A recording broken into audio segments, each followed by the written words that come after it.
Bien, con esta clase vamos a intentar ya dar por terminados los análisis que vamos a hacer sobre el peronismo, para luego dedicarnos con mucho más tiempo a la lectura, ¿sí?, tranquila y más detallada de la bibliografía que brinda la cátedra para poder comprender el fenómeno del peronismo.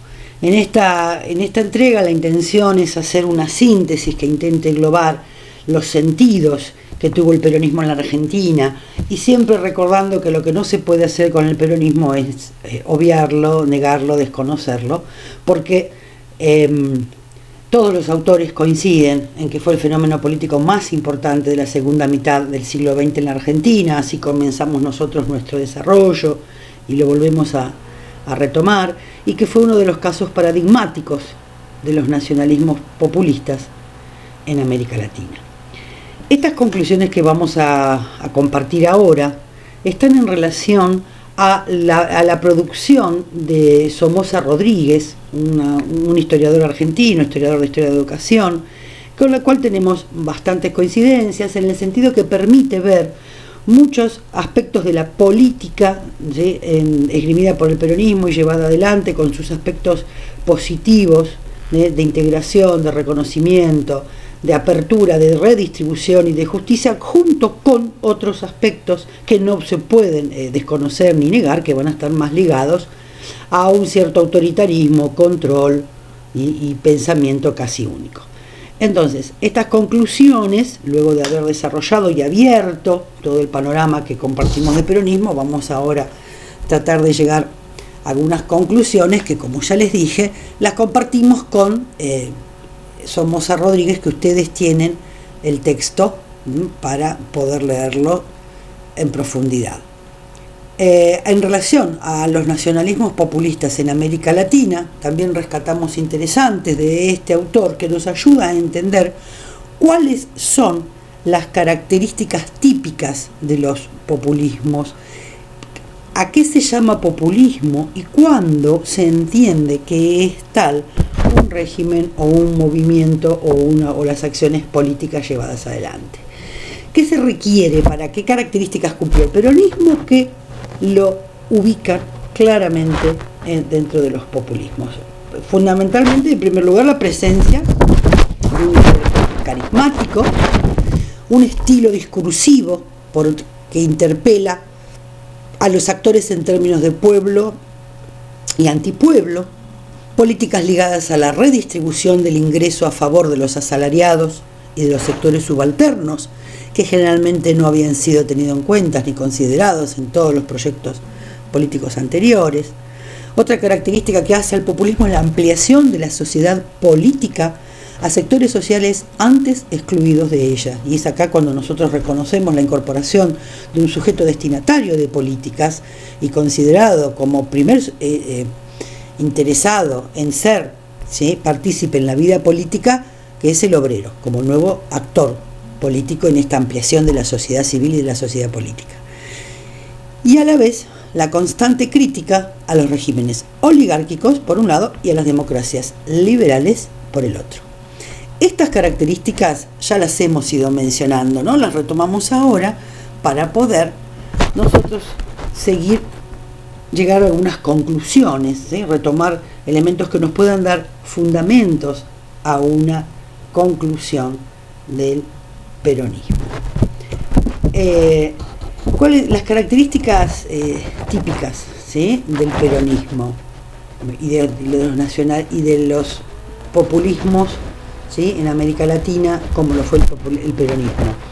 La retórica nacionalista, la nación, tanto en términos de el discurso antiimperialista como el discurso patriótico de una nación que se debe asimilar al concepto de patria, de una patria que es la inclusiva con todos. Esa retórica de un nacionalismo en algún momento católico, pero que termina siendo un nacionalismo populista cuando termina de romper con la Iglesia. Otras características típicas del populismo es cierto enfrentamiento en las relaciones internacionales a la potencia dominante en Sudamérica, que era el discurso justamente antiimperialista en contra de Estados Unidos. un lento corrimiento del régimen político pluripartidario propio de la democracia liberal, ¿sí?, aunque con participación restringida, pero se corre hacia un modelo de solo un partido en el poder, aunque de participación ampliada. Esta característica hace a qué tipo de participación política genera el peronismo.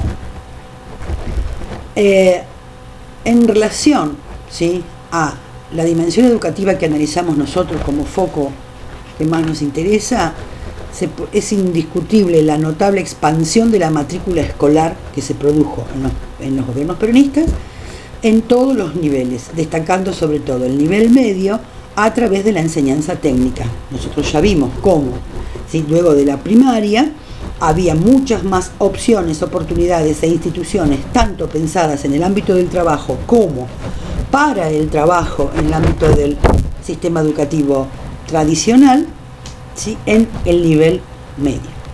Otra característica fue la mejora de los salarios de los docentes y la construcción de equipamientos y numerosos edificios escolares. Hemos tenido oportunidad en alguna otra instancia de cursada de ojear y tener en nuestras manos una de las fuentes principales de la propaganda peronista, que fue cuando en 1950 el peronismo edita La Nación Justa, Libre y Soberana, una obra que está escrita en gráfica propagandística, en la que se explica toda la obra en datos, estadísticas, cuadros, y entre ellas la explicación de la cantidad de edificios escolares, su distribución y su calidad en la construcción arquitectónica que estas escuelas tenían. Y las particularidades, ¿sí?, que no debemos olvidar antes de seguir adelante con la educación y las interpretaciones que se hicieron desde la historiografía de la educación acerca del peronismo, es que no hay que olvidar que el peronismo ganó las elecciones de 1946 proponiendo a la sociedad un programa relativamente democratizador de las relaciones económicas y sociales, que instauró uno de los primeros estados de bienestar en América Latina. Yo siempre hago la salvación de que fueron instituciones sueltas del estado de bienestar y no un estado de bienestar en su conjunto, pero es discutible, ¿no? Otra particularidad que no debemos olvidar es que el peronismo construyó su hegemonía favoreciendo la movilización y politización de las clases subalternas, aunque bajo la vigilancia del control de los aparatos del Estado y del partido. Pero fue sin duda un nacionalismo populista que accedió al poder por medio de elecciones democráticas y que se mantuvo en él por 10 años hasta ser depuesto por un levantamiento militar. Con todas estas características que ya hemos analizado y ahora estamos recogiendo del peronismo, de sus características, de su condición de nacionalismo populista, de los aspectos sobresalientes, ¿sí?, de la dimensión educativa, los aspectos generales, que esta reforma educativa, ¿sí?, podemos afirmar era una condición necesaria para la creación de un renovado consenso, ¿sí?, que le diera permanencia y consolidar así un proyecto político basado en sectores y grupos sociales hasta entonces relativamente marginados.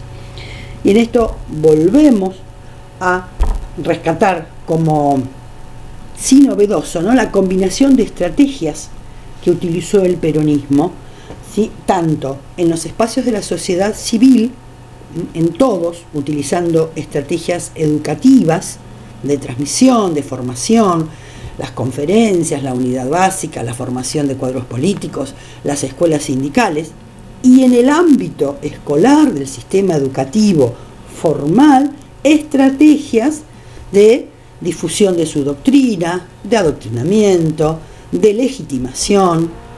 Este cruce entonces no quedó ningún aspecto de la sociedad civil sin que sea alcanzado de alguna u otra manera, sea en la escuela, sea en el ámbito social, sea en la infancia más necesitada, o sea en las nuevas condiciones que se generaron a través de la fundación, el acceso a bienes de consumo.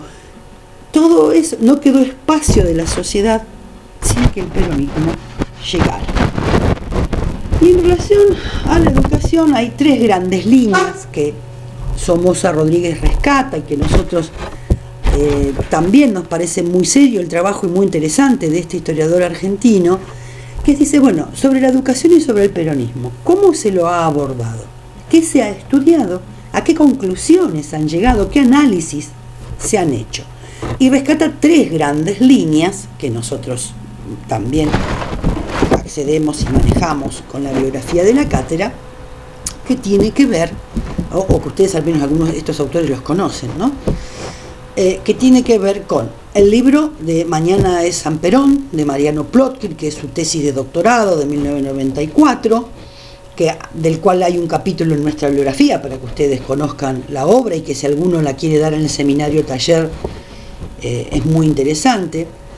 Otra línea de estudio sobre la educación en el peronismo fue el libro de Carlos Escudé, El fracaso del proyecto argentino, que salió en 1990, y también están los tomos de historia de la educación argentina, que fue lo que dirigió Adriana Puigros entre 1993 y 1995, en el cual hay dos tomos que están destinados al peronismo. En uno escribe ella, Adriana Puigros, con Bernetti, y otros distintos autores, historiadores de la educación del grupo que ella dirigía y coordinaba. Entonces, en grandes líneas vamos a ver, ¿sí?, qué es lo que ha interpretado Plotkin acerca del sistema educativo en el peronismo. Y Plotkin, bueno, básicamente, ¿no?, vamos a hacer una síntesis de la tesis de Plotkin, distingue entre el sistema educativo peronista, al cual le adjudica su carácter autoritario y adoctrinador, y los sistemas educativos anteriores, ¿no? Lo pone como el sistema que inaugura el autoritarismo en la educación argentina, ahora se le responderá. Plantea el peronismo como un caso de ruptura, como un caso anómalo en la tradición de la historia argentina en la educación.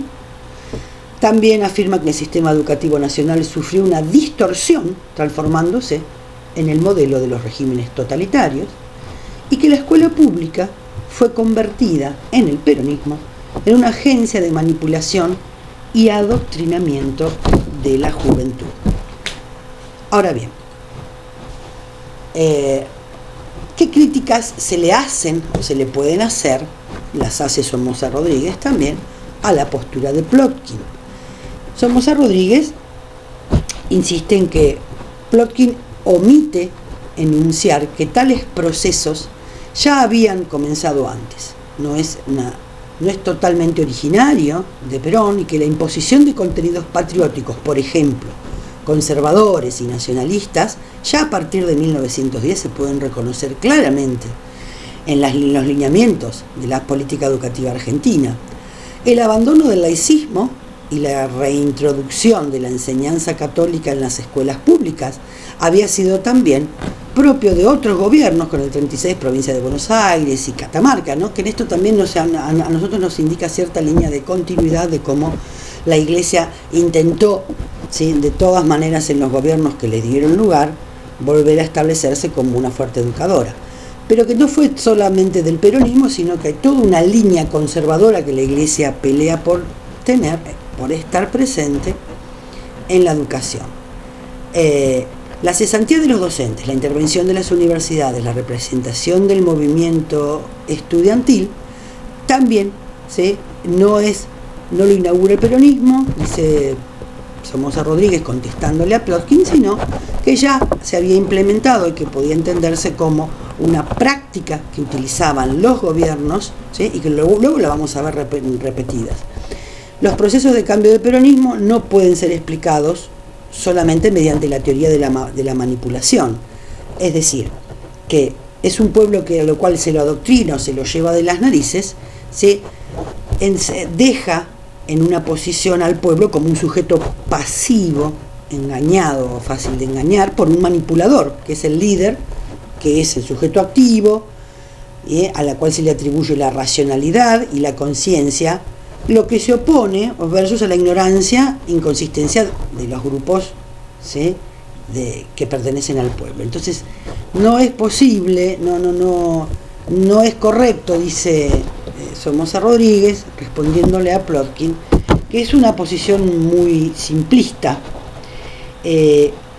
que por otro lado también es equívoco, ¿no? Continúo con las respuestas que le da Somoza Rodríguez a Plotkin. Es equívoca la interpretación que afirma que la educación técnica excluía a la clase obrera del sistema educativo regular. Cuando lean los textos de Tedesco, el de Pino y Dussel, en ellos vamos a encontrar cómo varios sectores de la sociedad encontraron a este subsistema de educación técnica paralelo al formal como una manera de excluir, ¿sí?, a los sectores trabajadores. En cambio, se puede afirmar que hasta mediados del siglo XX la clase obrera tuvo un acceso muy relativo al nivel primario, pero que fue expresamente excluido de los niveles superiores. Y claro, el peronismo, por el contrario, en la ampliación, ¿sí?, de la oferta educativa y de la inclusión, va a ser justamente lo contrario, porque precisamente una de las características de la administración peronista fue la incorporación de estos sectores subalternos a la educación secundaria y, aunque en menor medida, también a la universitaria. Plotkin adhiere y sostiene a las teorías como Tedesco, que afirmaba que la educación técnica desviaba a los jóvenes obreros hacia un sistema paralelo de mera capacitación y entrenamiento técnico. En este sentido, le adjudica la caracterización de ser un sistema reaccionario y conservador, y lo asimila a lo que nosotros estuvimos viendo de las interpretaciones sobre Mañasco y Saavedra Lama. ¿Sí? Pero dice, bueno, es equívoco esta consideración, ya que la enseñanza técnica, comprobado en la experiencia del peronismo, lejos de impedir la movilidad social de los obreros, la promovió. Y a diferencia de la postura de Plotkin, el autor, ¿sí?, le sostiene que la creación de la escuela fábrica, de las misiones pedagógicas, las misiones monotécnicas, de la formación ocupacional, la expansión de la enseñanza técnica en el nivel medio y la creación de la universidad obrera cumplieron una triple acción: política, económica y cultural. En cuanto a lo que la postura de Carlos Escudé. Carlos Escudé señala que el sistema educativo en el peronismo fue la culminación del proyecto de educación patriótica que ya se había implementado y que tuvo su continuidad a partir de 1908, cuando Ramos Mejía, presidente del Consejo Nacional de Educación, instaló en el sistema educativo argentino la actitud de comenzar a funcionar como un aparato masivo de adoctrinamiento y configuración de conciencias, difundiendo e inculcando contenidos nacionalistas, patrioteros, militaristas y autoritarios. Escudé ve en eso una continuidad clara, considera la culminación de un proceso de adoctrinamiento que antes se basaba en un ente abstracto, como era la patria, la nación, pero que en la experiencia del peronismo se dirigió hacia la exaltación de la persona de Perón. Y que el peronismo, según Escudé, había instaurado un gobierno autoritario que usó el sistema educativo para adoctrinamiento político de la juventud. En este aspecto, en este segundo aspecto, Escudé, si bien analiza un poco más continuidades anteriores, en algunos mecanismos de difusión, va a adherir a la tesis de Plotkin en cuanto a la utilización del nivel educativo formal, el estatal, para el adoctrinamiento de la juventud. Y la tercera línea historiográfica, que difiere de las dos anteriores, son las que va a desarrollar Adriano Puigros y Bernetti en uno de los tomos, como les dije, de Historia de la Educación Argentina. Los autores plantean al sistema educativo como una instancia procesadora de demandas. Se oponen a Escudé y a Plotkin y ubican a Perón como un receptor de demandas originadas por la sociedad civil a las que él mismo y el Estado responden y encausan.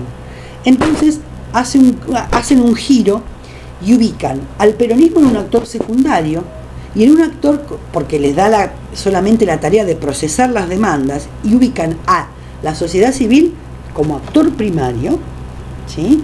Porque es la que crea las demandas, la que las exige, y desempeña un rol histórico, político, ¿sí? Protagónico, generador de cambios. Entonces acá hay una sociedad civil, un pueblo que demanda, ¿sí? Genera cambios, exige, es activo, y hay otro actor político secundario que responde, que orienta y guía, que ese sería en este caso el peronismo. Entonces, un papel activo en la sociedad civil y más pasivo a las instituciones o agentes estatales. Los autores en general no reconocen ni el uso político partidario y adoctrinador que el peronismo hizo del sistema de educación, ni el carácter autoritario que tuvieron muchas reformas educativas implementadas. Los autores parecen atribuir esos rasgos, en caso de haber existido el autoritarismo, dicen, no tanto al gobierno peronista, sino a la propia sociedad civil. El autoritarismo estaba más en la sociedad civil que en las exigencias del régimen. Las demandas anhelaban un estado ordenador de procesos que atravesaba las instituciones de la sociedad civil. Es que las corrientes historiográficas y los historiadores y autores más afines a los nacionalismos populistas siempre van a soslayar, relativizar o considerar un elemento secundario los rasgos autoritarios del peronismo, mientras que destacan por sobre ellos los elementos democratizadores y populares del mismo. Entonces, estas tres líneas son para que nos quedemos nosotros también, ¿no? Luego de nuestras lecturas, pensando y reflexionando en qué cuestiones coincidimos o elaboramos nuestra propia ubicación frente al peronismo con ellas. Para ir cerrando, ¿no? Entonces, en lo educativo, las fuentes del pensamiento político de Perón. Se plantean las actitudes políticas de Perón, un rol pedagógico que va a desempeñar él mismo. El papel central del conductor, como él se presenta y como es difundido, va a ser de líder, formador, instructor, guía y maestro de sus tropas. Las metáforas militares van a estar muy presentes también. Aparece la exaltación de la figura del héroe, el hombre genial, encaja con la concepción positivista dominante de la historiografía argentina, que era el héroe. Toda la tradición liberal mitrista educativa era necesario el mito de origen con el héroe fundante y el héroe salvador. Bueno, en este caso el peronismo también lo tuvo, propio del positivismo, sirvió como modelo para la construcción de la imagen mistificadora del propio Perón. Y dos ideas eran centrales en el pensamiento de Perón, que era la unidad de concepción y la necesidad de que esa doctrina que todos ya debían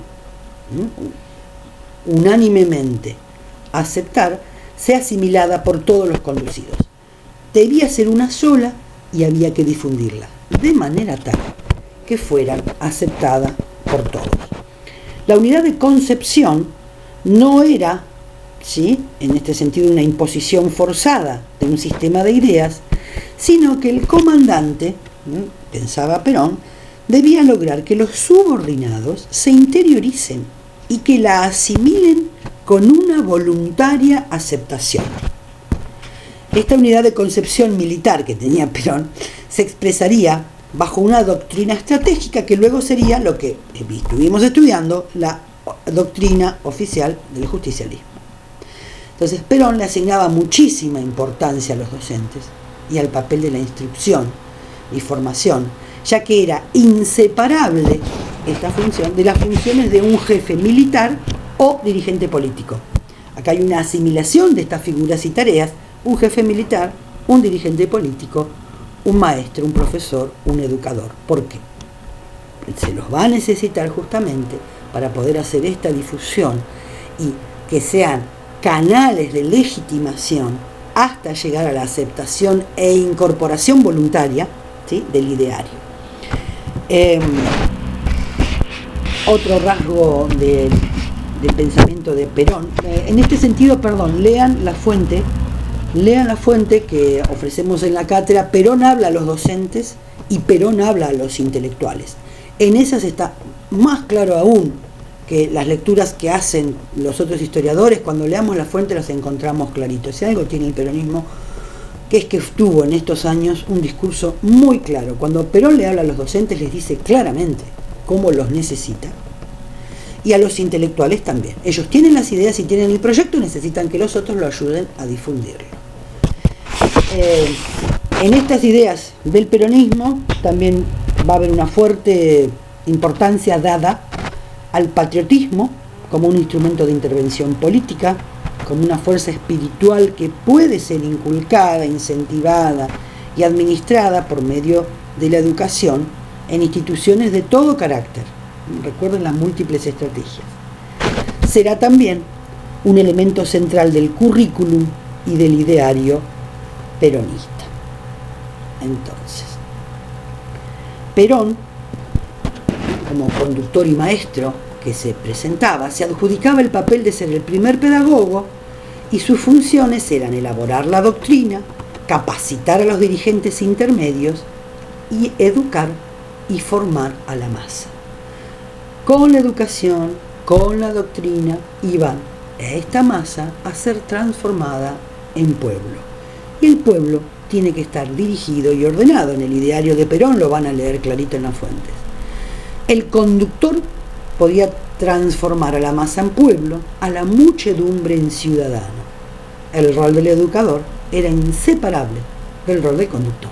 Entonces la pedagogización de la política estuvo en el centro de los procedimientos de acumulación del poder seguidos por el peronismo. Bien, acá vamos a parar entonces ya y a completar un poco el cuadro de los motivos de la caída del peronismo, del agotamiento del proyecto, de los límites del proyecto y de la acumulación de conflictos que tuvo, ¿sí?, el peronismo. La crisis económica siempre es la arena fundamental en la cual comienzan a esgrimirse luego las dificultades y la falta de legitimación, descreimiento y la falta de posibilidad de distribución, que era uno de los canales centrales del peronismo. En cuanto a sus conflictos con parte de la sociedad, la religión y la iglesia, lo vimos en clases anteriores, pero desde el punto de vista intentando comprender algo más acerca de los condicionantes económicos, hacia fines de los años 40, las transformaciones de las relaciones internacionales provocaron la caída de los precios. Esta situación redujo las divisas disponibles, obligando a reducir aún más las importaciones. Al reducir las importaciones, se afectaba a la producción industrial por la falta de insumos que se importaban y que eran los necesarios para esta producción industrial. Se ponía así de manifiesto la contradicción estructural de la economía argentina que los años de prosperidad del peronismo no habían resuelto. ¿Cuál era esa contradicción estructural? Que el desarrollo de una industria basada en el mercado interno, pero dependiente de la disponibilidad de divisas para acceder a los insumos, tecnología y maquinarias importadas, no estaba resuelto. Los límites del proceso de industrialización, que ya eran evidentes en los años 30, se profundizaron con el peronismo y estallaron al modificarse las condiciones internacionales. La crisis económica, que se profundizó en el segundo gobierno iniciado en 1952, la reelección de Perón, abrió el camino para cuestionamientos desde distintos sectores sociales. Aumentaron el número de conflictos laborales, lo que fue respondido con la intervención a los sindicatos, la detención de dirigentes políticos y sociales, y la oposición buscaba todas las formas posibles de debilitar al gobierno. Así, en el segundo plan quinquenal, que era del 52 al 58, segundo plan quinquenal, el objetivo de fortalecer el poder adquisitivo del salario quedó impedido, quedó truncado, por la ligazón de estos, de que los salarios estaban muy ligados a la productividad en el trabajo.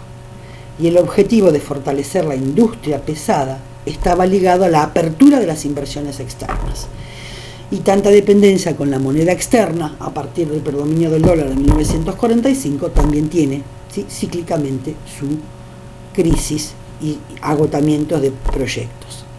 Entonces, para 1955, frente a la crisis económica, los objetivos nacionalistas y redistribucionistas de los primeros años peronistas demostrarían sus límites, a la vez que ponían en guardia a la clase trabajadora, que no estaría dispuesta a ceder las conquistas ganadas en los años previos. Y es interesante entonces como intentar llegar a alguna síntesis, siempre provisoria, siempre en estudio y siempre por aprender acerca del peronismo, que sigue siendo una etapa fascinante de la historia argentina. El peronismo cae, ¿sí?, el 19 de septiembre de 1955, y 3 meses después del bombardeo a la Plaza de Mayo, como expresión del conflicto con la Iglesia, que nosotros también vamos a ver un documental que nos muestra eso. Y como cierre final se puede esbozar esta hipótesis en la cual algunos elementos, coincido bastante en lo personal, ustedes elaborarán su propia posición. Somoza Rodríguez afirman que el peronismo fue un régimen que combinó aspectos democratizadores con aspectos autoritarios.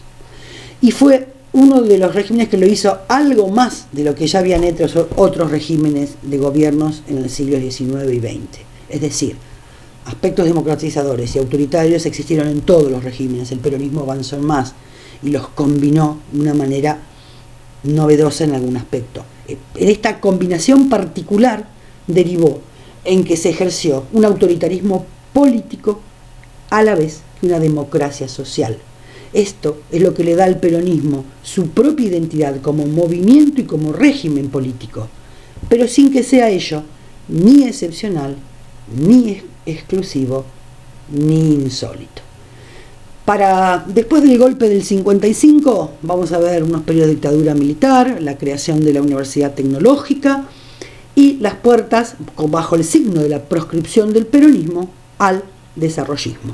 Continuamos nuestro estudio en la unidad siguiente.